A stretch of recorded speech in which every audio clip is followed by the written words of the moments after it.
Good morning students. Today we are going to discuss about classification of kingdom Animalia.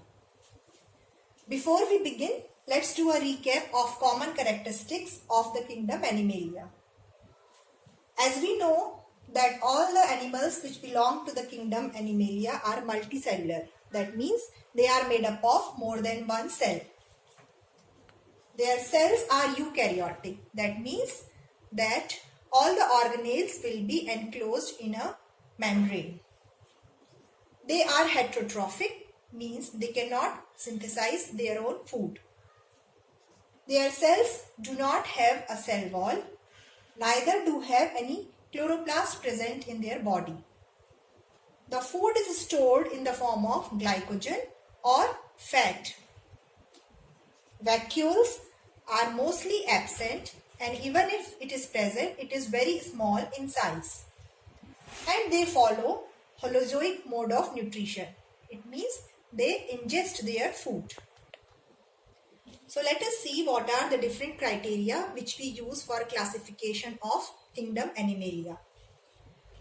The kingdom is classified into different categories based on the level of organization, the body plan, symmetry, germ layers, body cavity, presence or absence of a notochord, types of skeleton, the circulatory system, whether it is open or closed, types of segmentation in the body, and habitat. If we have to learn about the different phylums or classes or order, first we need to understand all these terminology. So before we begin the actual classification, we will today learn what do you mean by all these terms. So let us understand the first criteria, which is the level of organization. So based on this criteria, we can classify the animal kingdom whether the level of organization is cellular level, tissue level, organ level, or organ system level.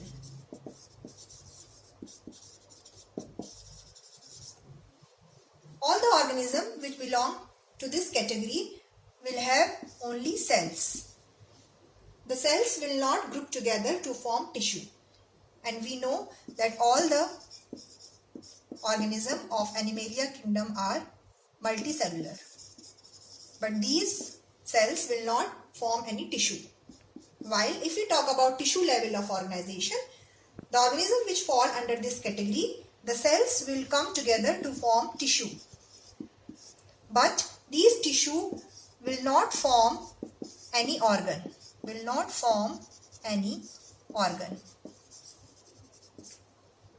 If we talk about organ level of organization, the organisms which are in this category, their tissues will form organ. But the organ will not form any organ system. There will be no organ system. While if we talk about the last category, which is the organ system level, here the body of the organism is considered to be organized by different organs which form organ system. So in this level of organization, all the animals which have organ system are categorized. For example, the organ system can be respiratory system, circulatory system, or excretory system, like that. Now let's see the second criteria, which is based on the body plan.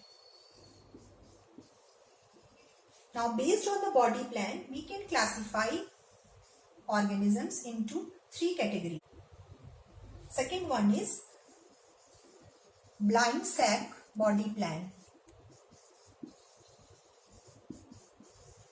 And the last category is tube within tube body plan. Tube within tube body plan. So let's see what is the first body plan, which is the cell aggregate body plan. So if an organism is under this category, that means there will be a lot of cells but they will not coordinate together and form any tissue. Okay, so there will be many cells, but they will not form any.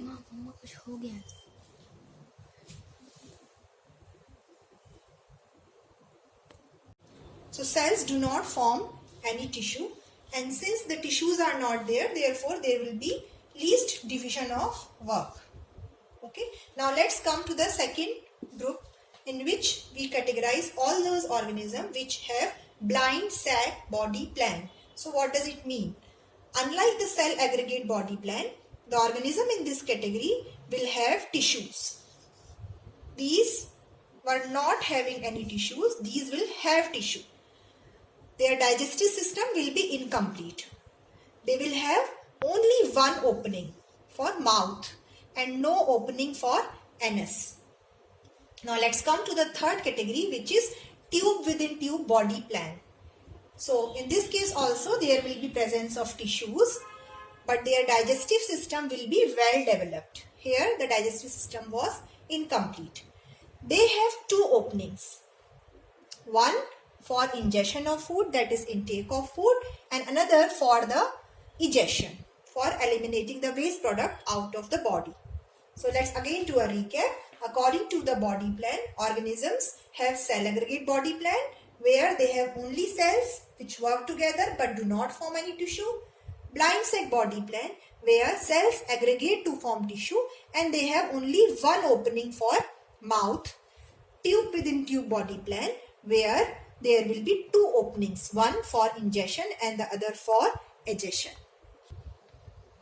Now let's study about our third criteria of classification, which is symmetry.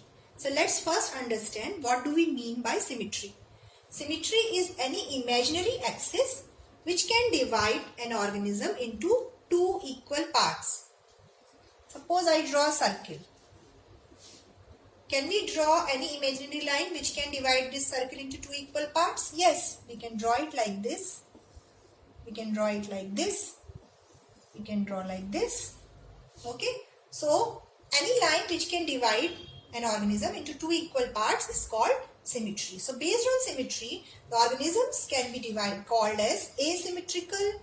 They can be having bilateral symmetry, or they have radial symmetry.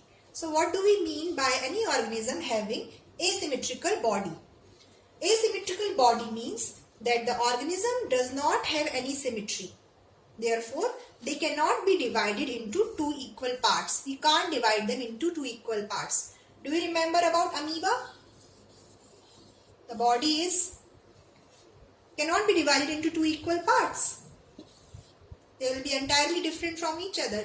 I can try another style. Still, it's not equal parts. So, the body of amoeba, for an example, is asymmetrical. Now, let's come to bilateral symmetry.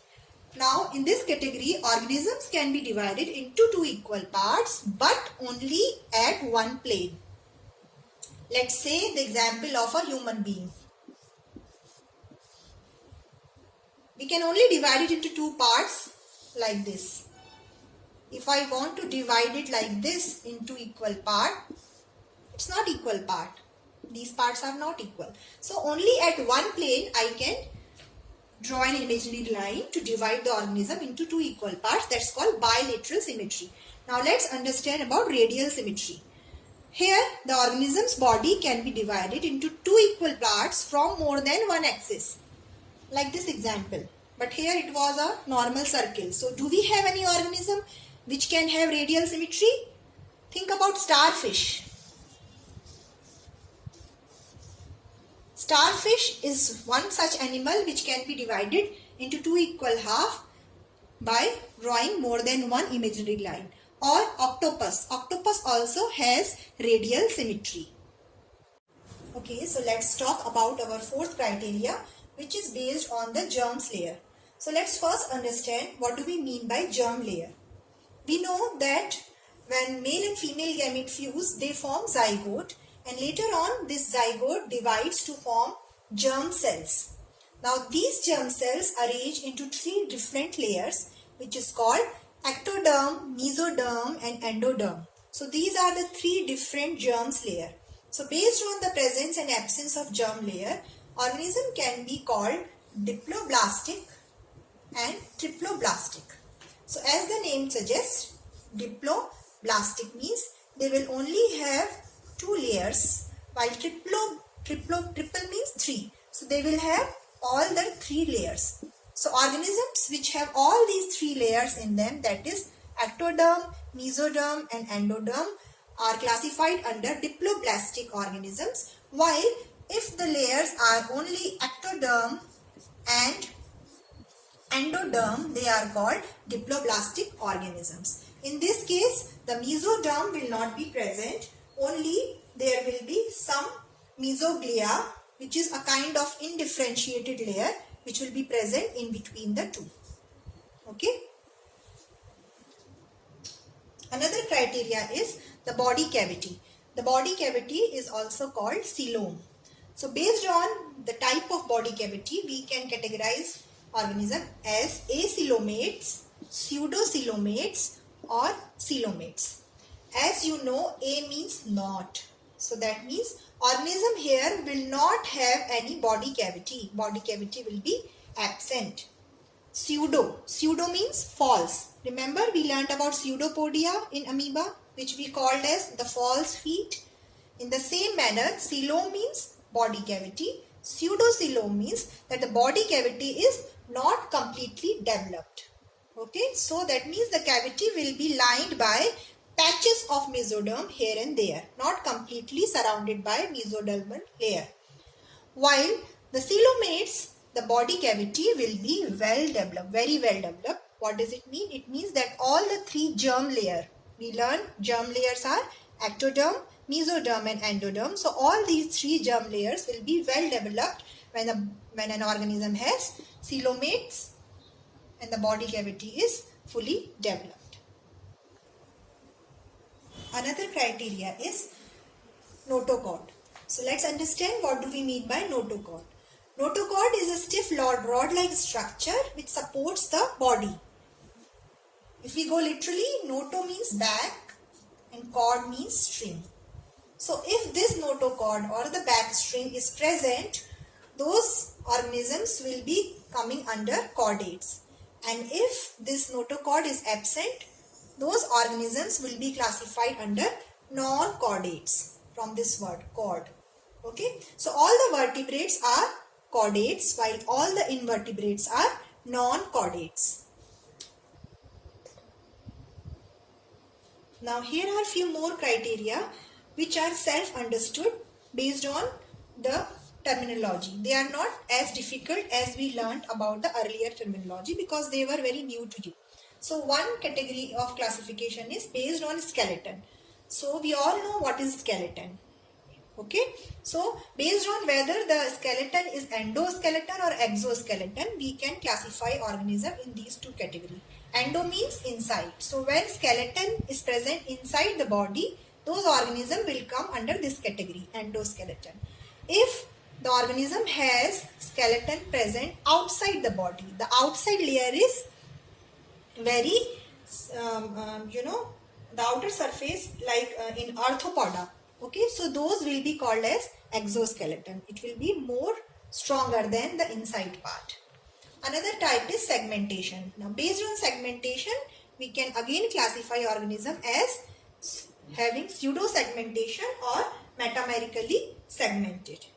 Okay, so pseudo-segmented means that outside they will appear to be segmented, but inside they will not be segmented. For example, tapeworm. Tapeworm is pseudo-segmented. But if we talk about earthworm, earthworm is metamerically segmented. What does it mean? That segments are present both on the surface as well as inside the body. So they are truly segmented. Now let's come to another criteria which is based on the circulatory system. So organism can have open circulatory system or closed circulatory system. What do we mean by open circulatory system? It means there will be no blood vessels present in the body of the organisms. While closed circulatory system means that the blood will flow inside the blood vessels. So based on this classification also we categorize organisms. And the last one is we can also classify organism based on their habitat. Okay, so for example, if they live alone, we call them that their habitat is solitary. If they live in colony, we call them colonial. If they live in land, we call them terrestrial. If they live in air, we call them aerial. And if they live in water, we call them aquatic. And there are many more. So the other criteria which I described were a little difficult because it was new to you, while these 4 will be a little bit easier. Okay, so based on this, I'll give you a task for doing today. All the best.